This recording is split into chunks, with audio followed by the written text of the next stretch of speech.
Assalamualaikum. Bagaimana tata cara mengangkat kedua belah tangan dan kedudukan tapak tangan ketika takbiratul ihram menurut Al-Quran, sunnah dan mazhab Imam Syafi'i bagi laki-laki dan wanita? Dan soalan yang kedua, adakah ucapan Allahu Akbar itu, iaitu takbir, perlu seiring dengan mengangkat kedua tapak tangan? Dia kata angkat dulu ke baru takbir ke, ataupun takbir dulu baru angkat ke, ataupun bagaimana? Jadi silakan Al-Fadhil Ustaz untuk pencerahan berkenaan dengan dua soalan tersebut. Baik, soalannya sangat baik. Kita jawab yang kedua dahulu. Yang kedua dulu. Yang paling sempurna kata Imam Al-Bukhari adalah ketika menyebut terus angkat tangan sekaligus, dan ketika habis bar sudah berada tangan di dada, di perut kita ini begini, gitu, Allahu Akbar, begitu. Nah, yang paling sempurna jangan dipanjangkan Allah, tidak. Nah, yang paling sempurna macam biasa juga, Allahu Akbar, baik makmum baik imam, walaupun ada sebahagiannya Allahu Akbar. Yang paling tepatnya ialah tidak dipanjangkan, sama ada jadi imam ataupun jadi makmum. Jadi macam mana? Allahu Akbar, bermula saja terus angkat, Allahu Akbar saja dah sampai kat sini dah. Gitu. Nah, itu yang paling sempurna sekali. Itulah pendapat mazhab kita yang paling tepat sekali. Adapun kalau berlambat sedikit ataupun laju sedikit, tidaklah sampai membatalkan solat, tetapi kurang sempurna. Itu jawapan untuk soalan yang kedua. Soalan yang pertama melibatkan mazhab dan hadis. Bagaimana kita nak angkat tangan itu? Kalau dibincangkan satu-satu memang panjang, tapi secara rangkuman sahaja, ya.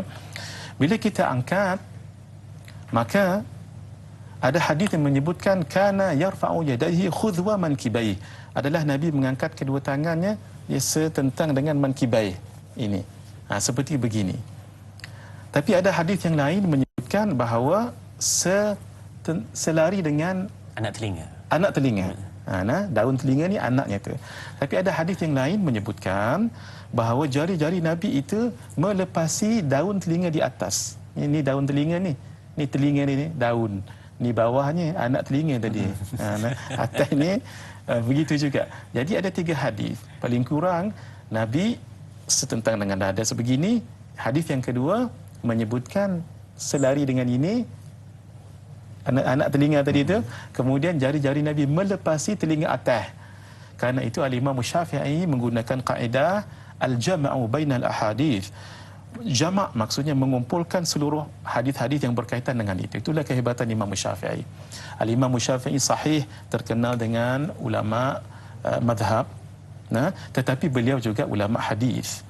Beliaulah orang yang pertama menulis kitab yang bernama Mukhtalaful Hadis. Kalau hadis itu khilaf seperti zahirnya satu dengan yang lain, bagaimana kita nak synchronize, macam mana kita nak satukan itu. Sebab itu Imam Syafi'i menyatukan hadis yang mengatakan setentang dengan dada, daun telinga, anak telinga dan atas, lalu beliau mengatakan sebegini. Begini diangkatnya. Kalau ibu jari tak cecah ni pun tak apa, tapi kita masa kecil dulu diajak supaya sentang.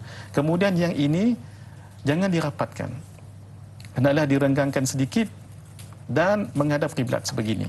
Kita tunjukkan Allah gini, Allahu Akbar. 3 jari dilepaskan.